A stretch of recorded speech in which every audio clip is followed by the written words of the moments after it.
Hello friends and welcome back to our channel S to mathematics. आज का जो हमारा लेक्चर है वो पूरा पूरा डेडिकेट होने वाला है लेबनीज इंटीग्रल रूल को। जैसा कि हमारी लेक्चर सीरीज चल रही है इंटीग्रेशन बेस्ड जो भी चीज़ें हम पढ़ रहे हैं, हमने ये डेफिनाइट इंटीग्रेशन इनडेफिनाइट इंटीग्रेशन पढ़ लिया है। यहाँ पे कुछ जो पीजीटी एग्जाम्स होते हैं उसमें बहुत टफ क्वेश्चन आ जाते हैं लेबनीज इंटीग्रल रूल से लेके, है ना। सो हम छोटे से इंटरवल में हम इसको समझने की कोशिश करेंगे कि लेबनीज इंटीग्रल रूल है क्या और कब हम इसे अप्लाई करते हैं। दो क्वेश्चन करेंगे छोटे छोटे, क्योंकि ज्यादा क्वेश्चन आते नहीं है। जनरली जो भी क्वेश्चन आता है पीजीटी एग्जाम में आता है। सो हम कोशिश करेंगे इसको सॉल्व करने की और इसको समझने की।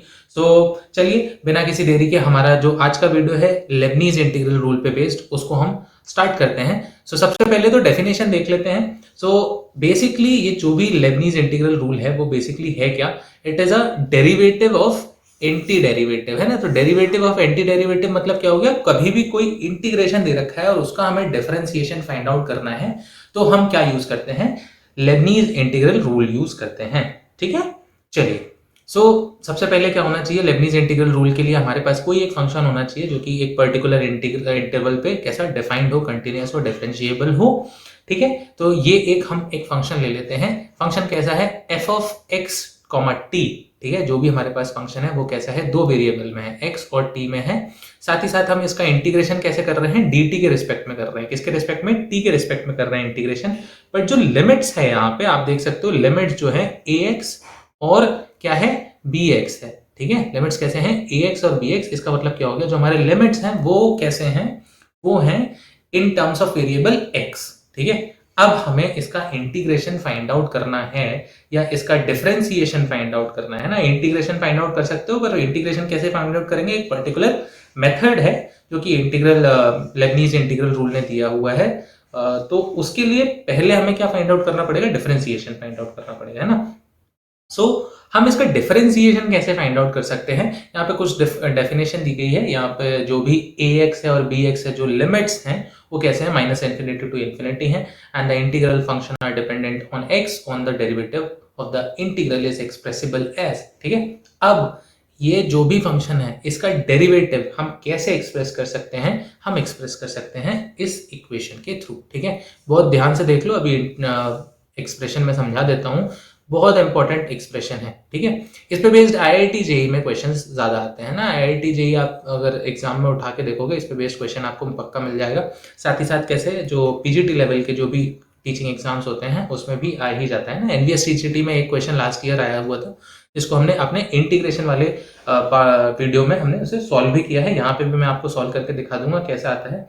जनरली इंटीग्रेशन नहीं पूछा जाता है, उसका डिफरेंशिएशन ही पूछा जाता है, पर अगर इंटीग्रेशन भी पूछा जाए तो कैसे सॉल्व करना है मैं सब बता दूंगा आपको। ठीक है, देखो फंक्शन वही है हमारे पास, है ना। फंक्शन तो सेम है, integration from ax to bx f of x comma t dt। इसका हमें क्या फाइंड आउट करना है? इसका डेरिवेटिव फाइंड करना है। तो dy dx लिखा हुआ है। अब ध्यान से देखो, इंटीग्रेशन यहाँ पे इसके रिस्पेक्ट में कर रहे हैं t के रिस्पेक्ट में, यहाँ डिफरेंशिएशन किसके रिस्पेक्ट में कर रहे हैं? x के रिस्पेक्ट में।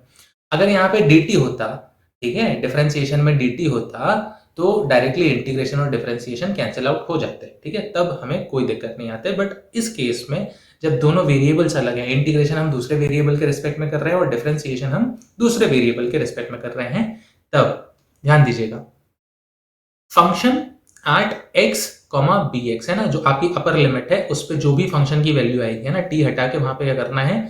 bx रिप्लेस कर देना है multiplied by differentiation of upper limit. ये चीज याद रखना। फंक्शन एट मैं यहाँ पे ऐसे लिख देता हूँ अपर लिमिट, है ना।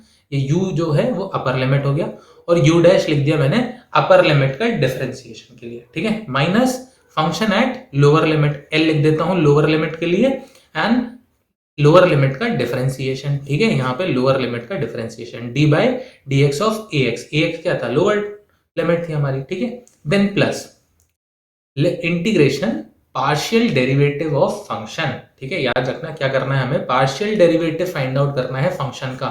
ठीक है, f of X comma T d T, और फिर इसमें ए एक्स और बी एक्स तो आपके लिमिट्स हैं ही हैं। ठीक है, आपको क्या करना होगा? जो भी फंक्शन होगा उसको पार्शियल डेरिवेटिव डिफरेंशिएशन कर देना होगा उसका। ठीक है, आई होप आपको ये समझ में आएगा। छोटी सी प्रोसेस है, ध्यान से देख लो। यही फॉर्मूला अप्लाई करना है हमें इस लेबनीज इंटीग्रल रूल में, और कब यूज करेंगे मैं बता दूंगा, जब भी आपको डिफरेंशिएशन फाइंड आउट करना हो।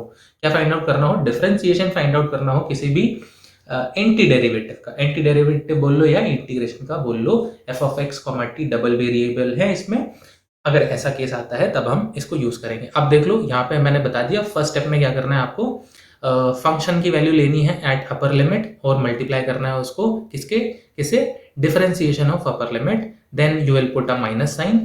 फिर फंक्शन की वैल्यू लिखनी है एट लोअर लिमिट और उसको किससे मल्टीप्लाई करना है, डिफरेंशिएशन ऑफ लोअर लिमिट। और लास्ट में जो भी इंटीग्रेशन है, ये integration a x to b x partial derivative of function, ये आपको ऐड कर देना है ना। ठीक है, ये चीज याद रखना। अब देखो यहाँ पे दो केसेस होते हैं। पहला केस तो क्या होता है, फर्स्ट केस आपका क्या हो सकता है कि जो आपके पास लिमिट्स हैं, आप जो लिमिट्स लिख रहे हो ए एक्स टू बी एक्स, वो कैसे हो सकते हैं, ए और बी हो सकता है। यानी इसका मतलब क्या हो गया, जो आपके पास लिमिट्स थे पहले वो कैसे थे, लिमिट वेरिएबल थे, वेरिएबल के लिमिट्स थे, ठीक है, इन टर्म्स ऑफ एक्स थे।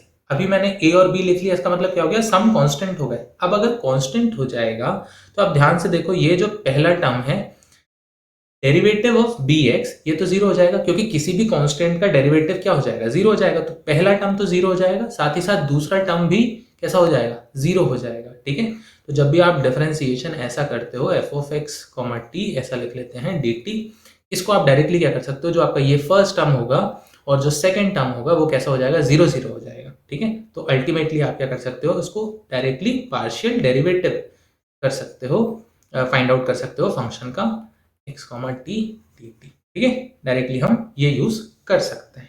ठीक है, चलो, और साथ ही साथ क्या है, अगर एक और रूल है, अगर आपका फंक्शन कैसा है, f of a x and b x, यहाँ मैं लिमिट्स लिख देता हूँ, फंक्शन कैसा है, सिंगल वेरिएबल में है, इसमें है सिंगल वेरिएबल डी टी में है, तब आपके पास क्या होता है, ये जो पार्शियल डेरिवेटिव होता है, पार्शियल डेरिवेटिव जब आप फंक्शन का करोगे, जब आपके पास वहां x है ही नहीं फंक्शन में, तो फंक्शन जो भी होगा उसका डेरिवेटिव कितना आएगा, जीरो हो जाएगा। ठीक है, तो वो तो हट जाएगा, बचेगा क्या, आपको सिर्फ और सिर्फ यह क्या करना पड़ेगा, अपर लिमिट यूज करके आपको सिर्फ और सिर्फ इतना कैलकुलेट करना पड़ेगा। मैं यहाँ लिख देता हूँ function at B of X, B comma X and derivative of B X and minus function at lower limit हमारे पास क्या है, A comma X multiplied by differentiation of lower limit that is A X. ठीक है, ये चीज याद रखना है ना। दो इंपॉर्टेंट रूल हो गए, अगर आपके पास जो भी लिमिट है, लिमिट की जो वैल्यूज हैं, अपर लिमिट लोअर लिमिट, अगर वो कांस्टेंट होते हैं तो आपके पास जो पहला दो टर्म्स हैं उसको तो कैंसिल कर दो, जीरो जीरो ही आ जाएगा। ठीक है, आप डायरेक्टली उसको पार्शियल डेरिवेटिव करके उसका इंटीग्रेशन कर सकते हो। ठीक, नेक्स्ट में मैंने क्या बोला, अगर कोई भी फंक्शन है वो अगर सिर्फ और सिर्फ एक ही वेरिएबल एफ ऑफ टी है, तो उसके लिए आप ये जो लास्ट वाला टर्म था उसको जीरो कर सकते हो और पहले दो टर्म को यूज कर सकते हो। ठीक है, आई होप आपको ये समझ में आया होगा और ये बहुत क्लियर हो जाएगा जहां हम दो क्वेश्चन कर लेंगे। ठीक है, इसका क्वेश्चन हम सॉल्व कर लेते हैं। तो देखो हमारे पास एक क्वेश्चन है, ये जेई से उठाया मैंने ना, जेई में ऐसे क्वेश्चंस जनरली आ जाते हैं, तो बहुत इंपॉर्टेंट क्वेश्चन है। और अगर आप तैयारी कर रहे हैं आपके पीजीटी या टीजीटी लेवल के लिए, उसके लिए भी इंपॉर्टेंट है, क्योंकि जनरली पेपर क्या होता है, क्वेश्चंस उठाए ही जाते हैं इधर उधर से, किसी दूसरे स्टेट के पेपर से ले लिया जाता है, कभी कभार जेई से ले लिया जाता है ना। तो ये क्वेश्चन है आपके पास, y is equals to integration of x cube to x square one upon log t d t. ठीक है, इसका आपको इंटीग्रेशन डिफरेंशिएशन फाइंड आउट करना है। क्या फाइंड आउट करना है, d y by d x. ठीक है, चलिए, सो मैं इसको लिख देता हूँ d y by d x is equals to d y by d x of integration x square x cube one upon log t d t. अब अगर आपको ध्यान से दिख रहा हो, ये जो फंक्शन है one upon log t d T, one upon log t d T कैसा है फंक्शन है, क्या इसमें एक्स का वेरिएबल है, नहीं। ठीक है, सिंगल टी का वेरिएबल है। तो हमने पिछले स्लाइड्स में देख लिया था, जब भी ऐसा होगा तो हम कौन सा केस यूज करेंगे, सेकंड केस हम यूज कर लेंगे। ठीक है, सेकंड केस यूज करने के टाइम हमें क्या करना होता है, सबसे पहले हमें क्या करना होता है, फंक्शन की वैल्यू एट अपर लिमिट। ठीक है, फंक्शन क्या है आपके पास, वन अपॉन लॉग टी है, सो इसमें क्या रखना है, अपर लिमिट। अपर लिमिट आपके पास क्या है, एक्स स्क्वायर, तो सॉरी एक्स क्यूब लिख लिया, multiplied by differentiation of upper limit. ठीक है, चलिए, minus sine function at lower limit, so one upon log x square and differentiation of multiplied by differentiation of lower limit. ठीक है, इसके बाद तीसरी टर्म लिखनी है क्या? नहीं लिखनी, वो अल्टीमेटली जीरो हो जाएगी, ये हम देख चुके हैं पहले भी। अब इसको आप सॉल्व करिए, 3 बाहर आ जाएगा, है ना, पावर में है, तो हम इसको कैसे लिख सकते हैं? 1/3 log x लिख सकते हैं। इसका डिफरेंशिएशन करोगे तो डिफरेंशिएशन कितना आ जाएगा? 3x square minus 1/2 log x, और इसका डिफरेंशिएशन करेंगे तो कितना आएगा? 2x आ जाएगा। 2 से 2 कैंसिल, 3 से 3 कैंसिल, बचा क्या? x स्क्वायर माइनस x, और नीचे तो दोनों के पास क्या है? log x है, मैं कॉमन लिख देता हूँ log x। ठीक है, ये आपके पास क्या आ गया? ये आ गया है डेरिवेटिव dy बाय dx आ चुका है। ठीक है, आई होप आपको ये क्वेश्चन समझ में आया होगा।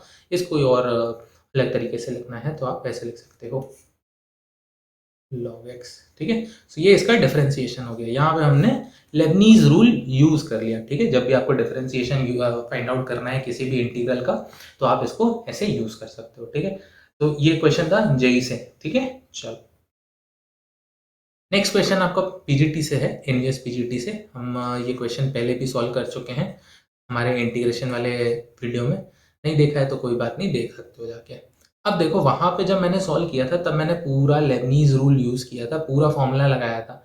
बट अगर अब यहाँ पे आप देखो, आपको पता है जो आपके पास फंक्शन है, आपको तो फंक्शन एफ ऑफ टाउ क्या दिया हुआ है? Integration 0 to 1 x to the power tau minus 1 ln x dx। अब जो फंक्शन दिया हुआ है इसमें कैसा है? इसमें 2 वेरिएबल है, बट जो इसकी अपर लिमिट और लोअर लिमिट है, अपर लिमिट और लोअर लिमिट कैसे हैं? कुछ कांस्टेंट वैल्यू है। अगर कांस्टेंट वैल्यू का डिफरेंशिएशन करोगे तो वो कितना हो जाएगा? अल्टीमेटली 0 हो जाएगा। ठीक है, तो ये आप क्या कर सकते हो, इसमें आप यूज कर सकते हो हमारा जो फर्स्ट, ठीक है, फर्स्ट जो फॉर्मूला हमने डेराइव किया था वो आप डायरेक्टली यूज कर सकते हो। फर्स्ट फॉर्मूला के अकॉर्डिंग क्या करना होता है? इंटीग्रेशन वही रखना है, आपको लिमिट्स रख देनी है और पार्शियल डेरिवेटिव फाइंड आउट कर लेना है। ठीक है, चलो तो पहले तो मैं इसका डिफरेंशिएशन एफ ऑफ टाउ कैसे लिखूंगा?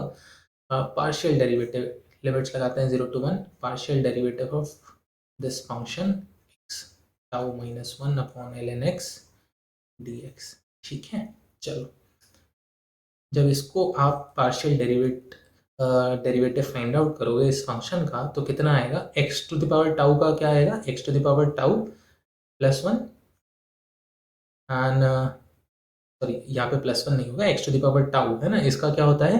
x to the power tau multiplied by ln x। ठीक है, माइनस 1 का तो 0 हो जाएगा, और नीचे तो ln x था ही आपके पास डिनोमिनेटर में। ठीक है, यहाँ से मैं हटा देता हूँ, ये टाउ प्लस 1 नहीं आएगा, टाउ आएगा खाली। अब आप ध्यान से देखो, ln x तो कैंसिल आउट हो जाएगा, ये आपका ln x कैंसिल आउट हो गया, बचा क्या आपके पास? x to the power tau. ठीक है, integration 0 to 1 f dash z, ये आपकी वैल्यू आ गई। ठीक है, अब आपको क्या फाइंड आउट करना है? आपको फाइंड आउट करना है f of tau. F of tau करने के लिए एफ डैश एक्स को आप क्या करोगे? इंटीग्रेट ही तो करोगे, इसको इंटीग्रेट कर दोगे। अब जब आप इंटीग्रेट करोगे 0 to 1 x to the power tau को तो कितना आ जाएगा? ये x to the power tau, sorry, x to the power tau plus 1 upon tau plus 1। ठीक है, अब यहाँ पे इसको सॉल्व करते हैं कि कितना आ जाएगा। आप वैल्यू पहले 1 रखो, x की जगह पे 1 रखोगे तो कितना आएगा?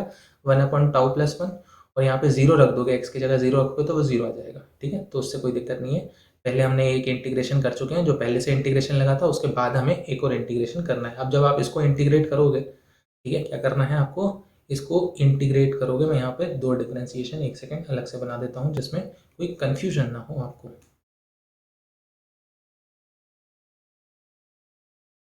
एक इंटीग्रेशन पहले अंदर था 0 to 1, ठीक है, और जब हमें डिफरेंशिएशन का इंटीग्रेशन फाइंड आउट करना था तो मैंने एक और इंटीग्रेशन लगा दिया था।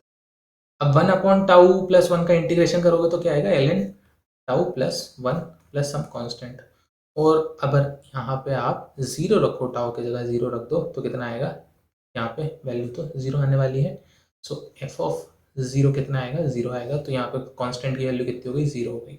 अब आपको यहाँ से फंक्शन, जो भी टाउ का फंक्शन था वो मिल गया, कितना? ln tau plus 1। ठीक है, इसका करेक्ट ऑप्शन आपको दिख रहा होगा, ln टाउ प्लस 1 या 1 प्लस टाउ आप लिख सकते हो।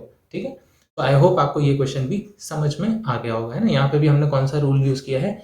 लेबनीज रूल ही यूज़ किया हुआ है। ठीक है, लेबनीज़ रूल आप यूज़ कर लोगे, ईज़ी हो जाएगा। सो हमने इस वीडियो में डिस्कस कर लिया लेबनीज़ रूल होता क्या है, कैसे हम यूज़ करते हैं, लिमिट्स अगर आपके पास कांस्टेंट है तो आप कौन सा डायरेक्टली फॉर्मूला यूज़ कर सकते हो। अगर आपके पास जो भी फंक्शन है वो एक ही वेरिएबल में, यहाँ तो देखो एक्स और टाउ में था, पर जो हमारा प्रीवियस क्वेश्चन था उसमें कैसे था, सिर्फ और सिर्फ टी पे था। तब आपको क्या करना होता है, कैसे सॉल्व किया जाता है, ये आपको आई होप समझ में आ गया होगा। ठीक है, सो अगर आपको ये वीडियो अच्छा लगता है तो प्लीज़ इसे लाइक करें, अपने फ्रेंड्स के साथ शेयर करें जितना हो सके, क्योंकि उन्हें भी तो पढ़ना है, उन्हें भी आगे बढ़ना है। और प्लीज़ मेरे चैनल को सब्सक्राइब करें। Keep watching this video, keep learning, bye bye.